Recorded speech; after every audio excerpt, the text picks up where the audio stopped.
As people might know, the amount of data we have in the world has been increasing dramatically. We're looking at all of the data science content out there and looking at what people are most interested in.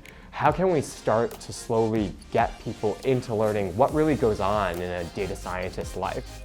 If you're really looking at trying to look at the full scope of what you could do with data science and maybe even automate a process or plug a data science algorithm per se into something that your organization does, or if you have an idea for an application that might use data science. When I say data science algorithm, what I'm really talking about some automated process that uses data to make some end decision. Whether it be your facial recognition on your phone.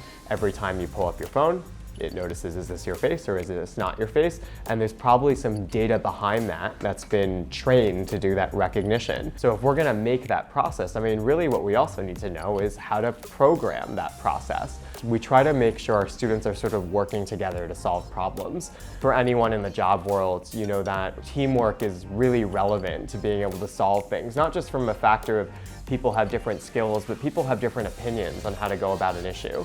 So at Coder Academy, when we look at developing courses, the process that we go about to develop the best educational experience for our students, we first look at what does industry want?